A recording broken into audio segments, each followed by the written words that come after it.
दोस्तों, एक बार फिर आपका हमारे YouTube चैनल पर स्वागत है। विद्युत चुंबकीय सिद्धांत के अंदर आज हम गतिशील परिपथ के लिए प्रेरण नियम क्या होते हैं इसके बारे में विस्तार पूर्वक चर्चा करेंगे।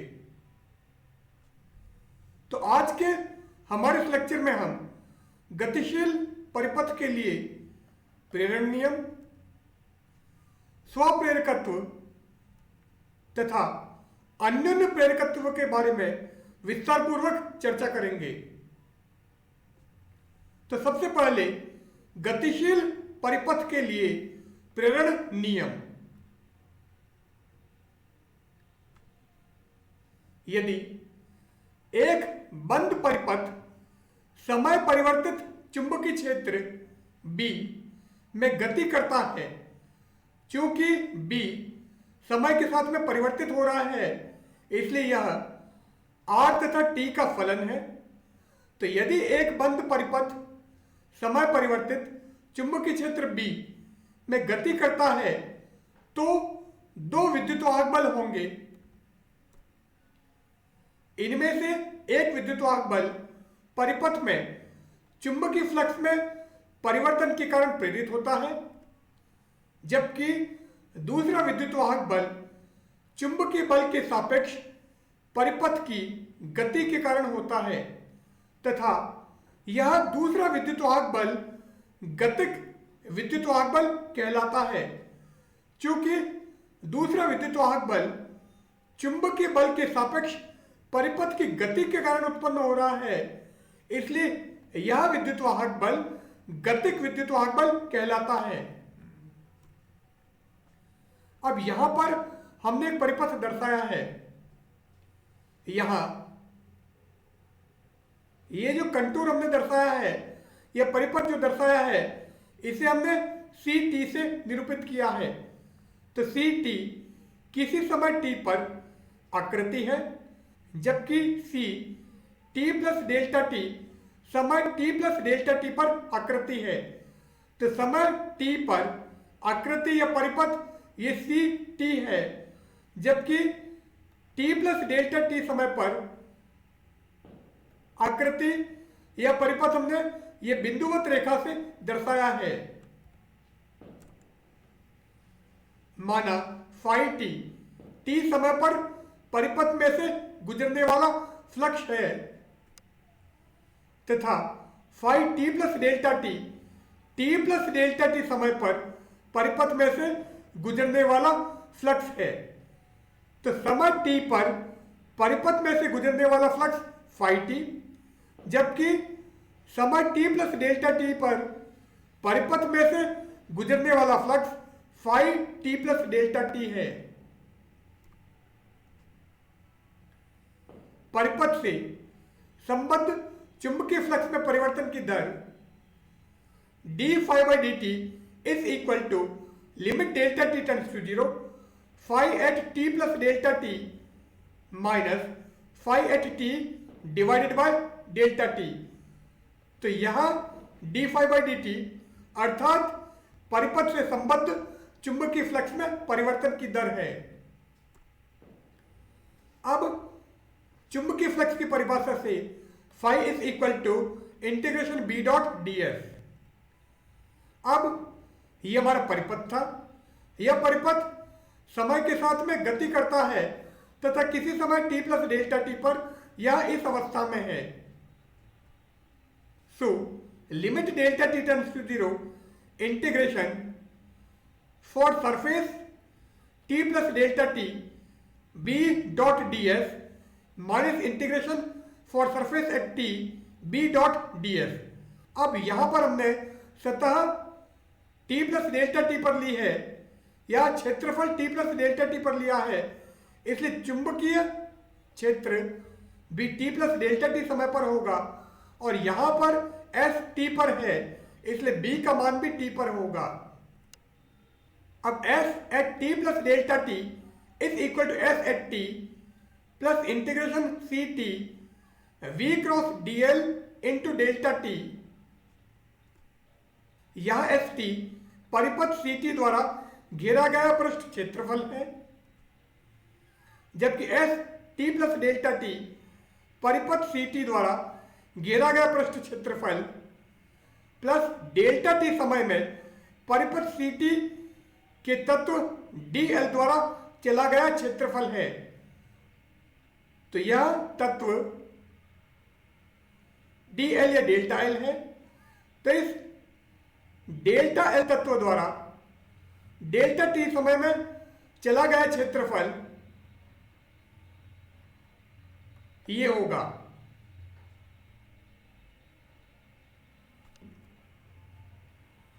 इसलिए delta S equal to S T plus delta T minus S T equal to integration v cross dl into delta T.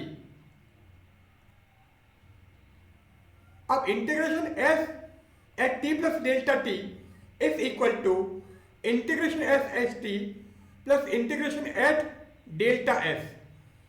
तो इस पृष्ठ क्षेत्रफल को हम ये और ये इन दोनों पृष्ठ क्षेत्रफलों के योग के बराबर दर्शा सकते हैं।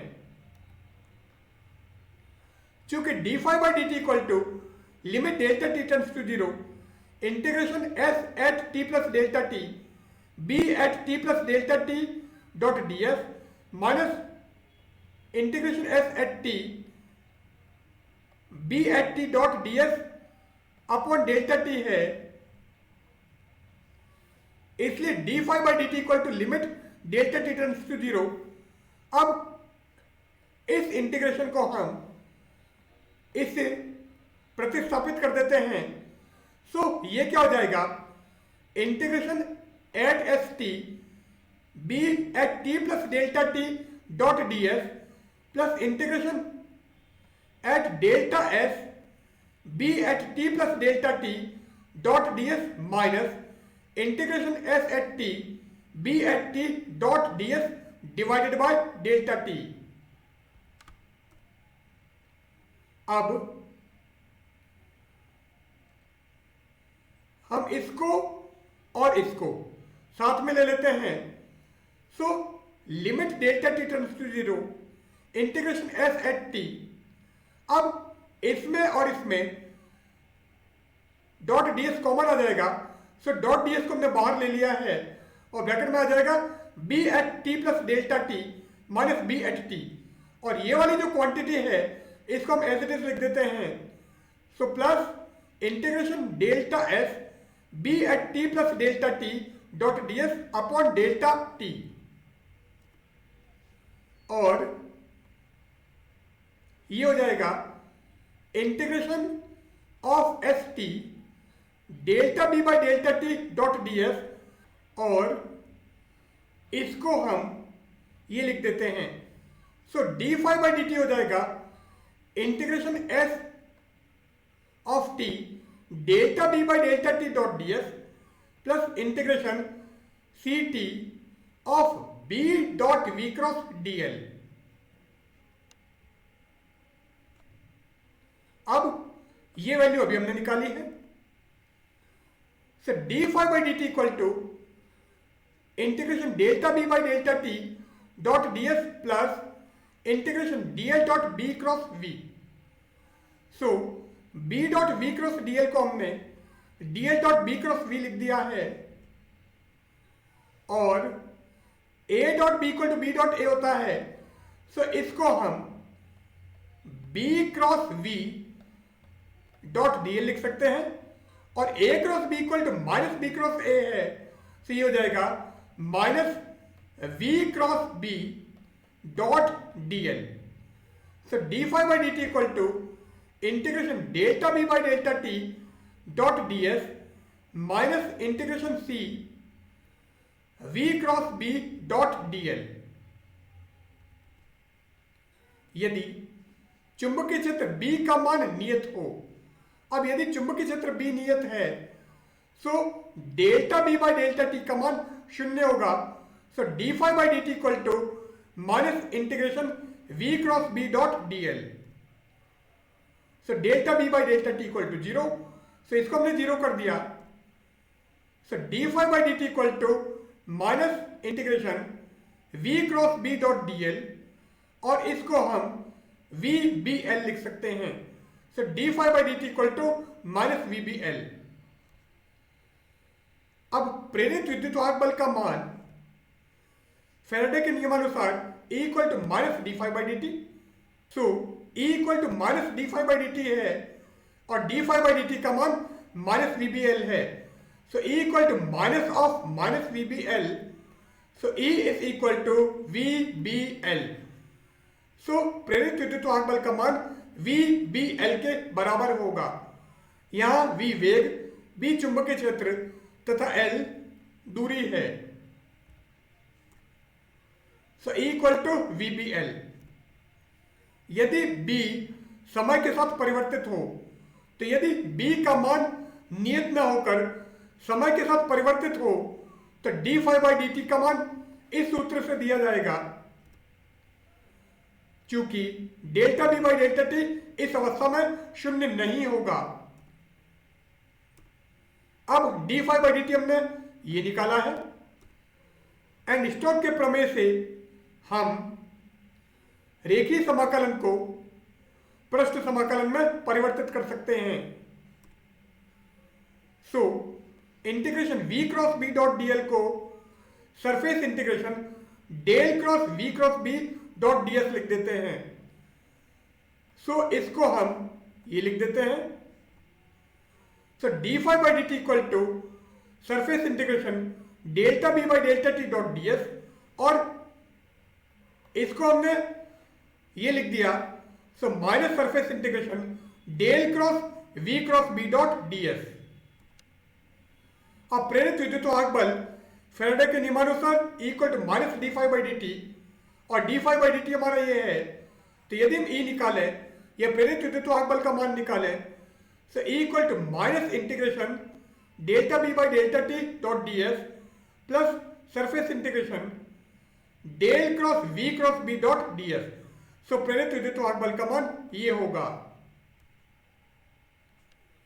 अब यहां पर E के दो भाग हैं, एक ये और दूसरा ये। सो एक भाग हमारा ये हो गया और दूसरा भाग surface integration del cross v cross b dot D S. ये जो भाग है ये वास्तव में समय परिवर्तित चुंबकीय क्षेत्र के कारण प्रेरित विद्युतवाहक बल है, जबकि ये गतिक विद्युतवाहक बल है। तो इस प्रकार प्रेरित विद्युतवाहक बल का मान समय परिवर्तित चुंबकीय क्षेत्र के कारण प्रेरित विद्युतवाहक बल तथा गतिक विद्युतवाहक बल के योग के बराबर होगा। अगला टॉपिक है स्वप्रेरकत्व। अब स्वप्रेरकत्व क्या है? अब यहां पर हमने एक परिपथ दर्शाया है। इस परिपथ में ये प्रेरण कुंडली, ये एक बैटरी है और ये एक कुंजी है। यदि हम कुंजी को दबाते हैं तो जैसे आप इस कुंजी को दबाओगे परिपथ में धारा का मान बढ़ने लगेगा। तो यदि हम कुंजी को दबाते हैं तो कुंडली में धारा का मान बढ़ने लगता है तथा इससे चुंबकीय बल रेखाओं की संख्या में वृद्धि होती है। चुंबकीय बल रेखाओं की संख्या में परिवर्तन कुंडली में प्रेरित विद्युतवाहक बल उत्पन्न करता है तथा इस प्रेरित विद्युतवाहक बल की दिशा इस प्रकार होती है कि वह कुंडली में धारा में वृद्धि का विरोध करती है।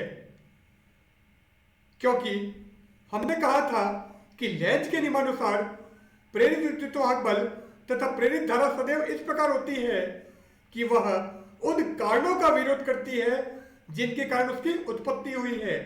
तो चुंबकीय बल रेखाओं की संख्या में परिवर्तन कुंडली में प्रेरित विद्युतवाहक बल उत्पन्न करता है तथा इस प्रेरित विद्युतवाहक बल की दिशा इस प्रकार होती है कि वह कुंडली में धारा की वृद्धि का विरोध करता है। यदि हम कुंजी को छोड़ें, अभी हमने कुंजी को दबाया है, तो अगर हम कुंजी को छोड़ें या निकालें तो कुंडली में धारा का मान घटने लगता है तथा इससे चुंबकीय बल रेखाओं की संख्या में कमी होती है। अब चुंबकीय बल रेखाओं की संख्या में परिवर्तन पुनः कुंडली में प्रेरित विद्युतवाहक बल उत्पन्न करता है तथा इस प्रेरित विद्युतवाहक बल की दिशा इस प्रकार होती है कि वह कुंडली में धारा में कमी का विरोध करता है। तो जब आपने कुंजी को दबाया था तब प्रेरित विद्युत बल की दिशा इस प्रकार थी कि वह कुंडली में धारा की वृद्धि का विरोध कर रहा था, और अगर आप कुंजी को खोलते हो या निकालते हो तो प्रेरित विद्युत बल की दिशा इस प्रकार होती है कि वह कुंडली में धारा में कमी का विरोध करता है। यह प्रेरित विद्युत बल पश्च विद्युत बल कहलाता है तथा यह घटना जिसके कारण कुंडली में फ्लक्स या धारा में परिवर्तन के कारण पश्च विद्युत बल प्रेरित होता है, स्व प्रेरण कहलाती है। अभी हमारा परिपथ था। यदि I परिपथ में प्रवाहित धारा है तो इस परिपथ में प्रवाहित धारा I है। फाई कुंडली से संबद्ध चुंबकीय फ्लक्स है, तो phi is directly proportional to I। अब इस समानुपाती चिन्ह को हटाएं तो हमें एक नियतांक प्राप्त होगा। So phi is equal to L I. So phi equal to L I. यह एल समानुपाती नियतांक है जो वास्तव में कुंडली का स्वप्रेरकत्व या स्वप्रेरण गुणांक कहलाता है। तो एल स्वप्रेरण गुणांक या कुंडली का स्वप्रेरकत्व है। यदि I का मान 1 हो तो यदि हम I को 1 कर दें तो phi is equal to I। तो स्पष्ट है कि इस समय चुंबकीय फ्लक्स का मान कुंडली के स्वप्रेरण गुणांक के बराबर होगा। तो यहां से हम L या कुंडली के स्वप्रेरण गुणांक को परिभाषित कर सकते हैं। तो यदि I इक्वल टू 1 है तो फाई इक्वल टू एल है। तो परिभाषा क्या होगी? जब कुंडली में एकांक मान की धारा प्रवाहित होती है तो कुंडली से संबद्ध चुंबकीय फ्लक्स का मान उस कुंडली का स्वप्रेरकत्व कहलाता है। फैराडे के विद्युत चुंबकीय प्रेरण के नियम से, अब फैराडे के विद्युत चुंबकीय प्रेरण का नियम हमने हमारे पुराने लेक्चर में पढ़ा हुआ है। तो फैराडे के विद्युत चुंबकीय प्रेरण के नियम से E equal to minus D phi by D T, और मैंने कहा था कि ये जो ऋणात्मक चिन्ह है ये वास्तव में लेंज के नियम से प्राप्त होता है। अब phi equal to L I है, so E is equal to minus D by D T of L I. तो हमने इस फाई की जगह एल आई यहां पर रख दिया है, so E equal to minus D by D T of L I. अब L नियतांक है, ऋणात्मक चिन्ह बाहर, L को हमने बाहर निकाल दिया, so D I by D T. So E is equal to minus L D I by D T. So E equal to minus L D I by D T. और यदि हम इसका परिमाण निकालें तो परिमाण क्या हो जाएगा? L D I by D T. यदि D I by D T equal to 1 है, अर्थात धारा में परिवर्तन की दर एकांक है, तो यदि D I by D T को 1 कर दिया जाए तो E का मान L के बराबर होगा। अर्थात यदि कुंडली में धारा में परिवर्तन की दर एकांक हो तो उस अवस्था में उस कुंडली का स्वप्रेरण गुणांक आंकिक रूप से प्रेरित विद्युत बल के बराबर होगा। तो जब D I by D T को हमने 1 कर दिया है तो E का मान L के बराबर होगा। तो किसी कुंडली का स्वप्रेरण गुणांक आंकिक रूप से कुंडली में प्रेरित विद्युत बल के बराबर होता है। ये कब होगा? जब कुंडली में धारा में परिवर्तन की दर एकांक हो। तो कुंडली में धारा में परिवर्तन की दर अर्थात D I by D T का मान अगर 1 है तो E का मान L के बराबर होगा। यदि प्रेरित विद्युत बल वोल्ट में, D I by D T अर्थात धारा में परिवर्तन की दर एम्पियर प्रति सेकंड में हो तो L का मान हेनरी में होगा, और हेनरी को हम H से निरूपित करते हैं। अब ये अभी हमने निकाला है। यदि E का मान 1 वोल्ट और D I by D T का मान 1 एम्पीयर प्रति सेकेंड है, तो एल का मान 1 हेनरी होगा। तो यदि हमें 1 हेनरी को परिभाषित करना हो तो वो क्या होगा, किसी कुंडली में 1 एम्पीयर प्रति सेकंड की धारा में परिवर्तन की दर होने पर 1 वोल्ट का प्रेरित विद्युत बल उत्पन्न हो तो उस कुंडली का स्वप्रेरण गुणांक 1 हेनरी होगा। तो यदि हम D I by D T अर्थात धारा में परिवर्तन की दर 1 एम्पीयर प्रति सेकंड कर दें और एल अर्थात प्रेरित विद्युत बल का मान 1 वोल्ट कर दें तो एल का मान 1 हेनरी होगा। तो यहां से हम 1 हेनरी को परिभाषित कर सकते हैं। कुंडली का स्वप्रेरण गुणांक निम्न बातों पर निर्भर करता है। प्रथम है कुंडली में घेरों की संख्या n पर, कुंडली के अनुप्रस्थ काट के क्षेत्रफल a पर, उस माध्यम की चुंबकनशीलता पर जिस पर कुंडली बंधी है या लपेटी है अर्थात म्यू पर। अब यदि कोई परिनालिका है जिसकी लंबाई L है, उस परिनालिका के अनुप्रस्थ काट का क्षेत्रफल a है, प्रति एकांक लंबाई में घेरों की संख्या स्मॉल n है तथा म्यू नॉट मुक्त आकाश की चुंबकनशीलता है, तो उस अवस्था में कुंडली का स्वप्रेरकत्व या स्वप्रेरण गुणांक का मान L is equal to mu zero N square L A होगा। अब इस n को आप चाहो तो कैपिटल N अपॉन L लिख सकते हो।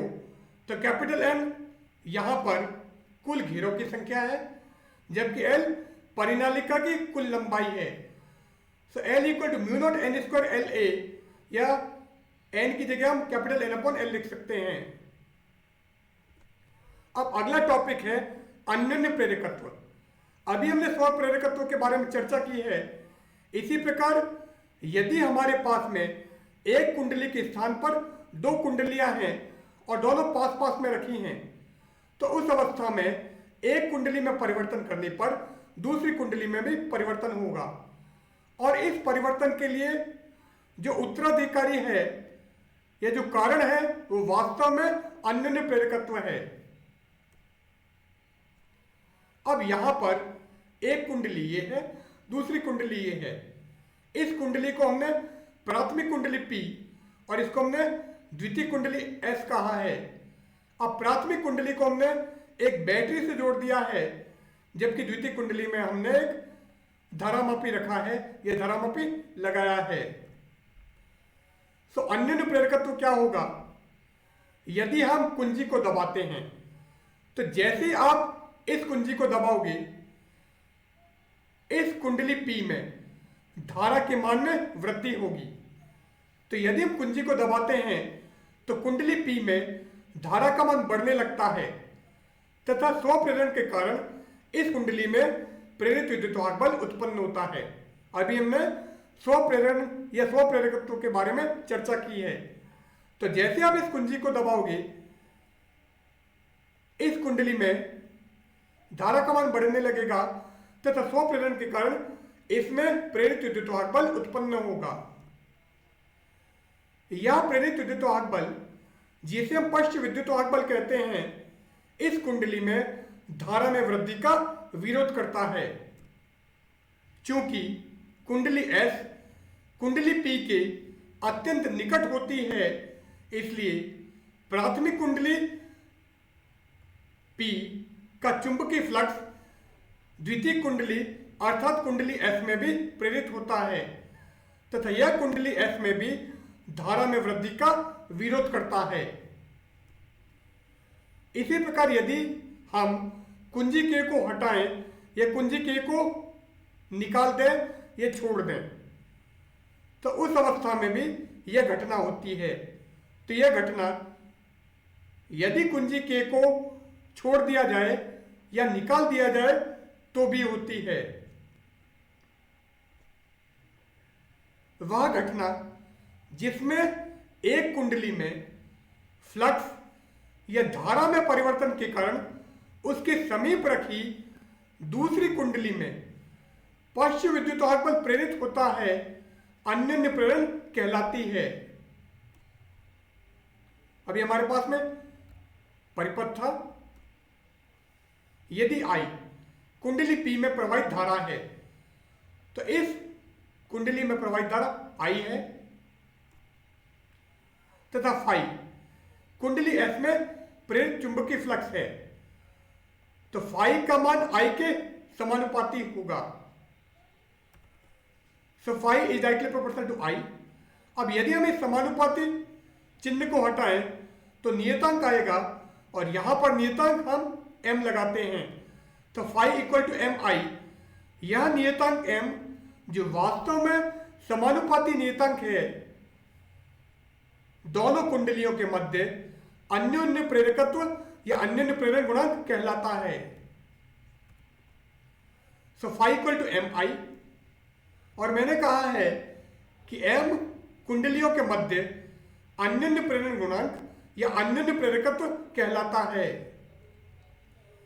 यदि I का मान 1 हो, तो यदि I 1 होगा तो फाई इक्वल टू एम, अर्थात दो कुंडलियों के मध्य अन्योन्य प्रेरण गुणांक या अन्योन्य प्रेरकत्व आंकिक रूप से उस चुंबकीय फ्लक्स के बराबर होगा जो एक कुंडली में एकांक मान की धारा प्रवाहित कराने पर दूसरी कुंडली में उत्पन्न होता है या प्रेरित होता है।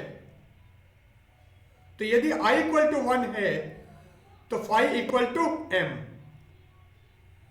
तो दो कुंडलियों के मध्य अन्योन्य प्रेरकत्व किसी कुंडली में प्रेरित उस चुंबकीय फ्लक्स की मात्रा के बराबर होता है जो उसके समीप रखी अन्य कुंडली में एकांक मान की धारा प्रवाहित करने पर प्रेरित होता है। फैराडे के विद्युत चुंबकीय प्रेरण के नियम से E equal to minus D phi by D T, और हमने कहा है कि phi equal to M I.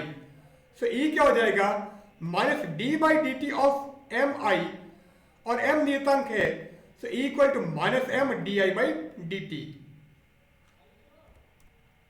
So phi equal to M I, इस फाई को हम यहां पे रख दें, so E equal to minus M D I by D T. यदि हम परिमाण ज्ञात करें तो E का परिमाण होगा m D I by D T. So E का परिमाण m D I by D T. अब यदि D I by D T equal to 1 है, अर्थात धारा में परिवर्तन की दर एकांक है, तो यदि D I by D T 1 होगा so E equal to m। So E equal to m, तो यहां से हम अन्योन्य प्रेरण गुणांक को परिभाषित कर सकते हैं, और वो क्या होगा, किन्हीं दो कुंडलियों के मध्य अन्योन्य प्रेरकत्व या अन्योन्य प्रेरण गुणांक आंकिक रूप से कुंडली में प्रेरित विद्युत वाहक बल के बराबर होता है जब उसके समीप रखी कुंडली में धारा में परिवर्तन की दर एकांक हो। तो यदि D I by D T का मान 1 है तो जो दो कुंडलियां हैं उन कुंडलियों के मध्य अन्योन्य प्रेरण गुणांक का मान दूसरी कुंडली में प्रेरित विद्युत वाहक बल के बराबर होगा, आंकिक रूप से उसके बराबर होगा। यदि E वोल्ट में D I by D T ampere प्रति सेकंड में हो तो m का मान हेनरी में होगा। तो E equal to M D I by D T. यदि E 1 volt D I by D T 1 ampere प्रति सेकंड हो तो m का मान 1 हेनरी होगा। तो हम यहां से 1 हेनरी को परिभाषित कर सकते हैं। यदि किसी कुंडली में 1 एम्पियर प्रति सेकंड के धारा परिवर्तन की दर से उस कुंडली के समीप स्थित कुंडली में 1 वोल्ट का प्रेरित विद्युत वाहक बल उत्पन्न हो तो दोनों कुंडलियों के मध्य अन्योन्य प्रेरण गुणांक 1 हेनरी कहलाता है। तो दो कुंडलियों के मध्य अन्योन्य प्रेरण गुणांक निम्न बातों पर निर्भर करता है, और वो बातें क्या होंगी दोनों कुंडलियों की आकृति पर, कुंडलियों के मध्य की दूरी पर, उस माध्यम की चुंबकनशीलता पर जिस पर कुंडली लपेटी है। अब यदि L परिनालिका की लंबाई है तो हमारे पास में दो कुंडलियां हैं, उनकी लंबाई L है। A प्रत्येक परिनालिका के अनुप्रस्थ काट का क्षेत्रफल है। N1 तथा N2 परिनालिकाओं की प्रति एकक लंबाई में घेरों की संख्या है तथा μ0 मुक्त आकाश की चुंबकनशीलता है। तो उस अवस्था में कुंडली का अन्योन्य प्रेरण,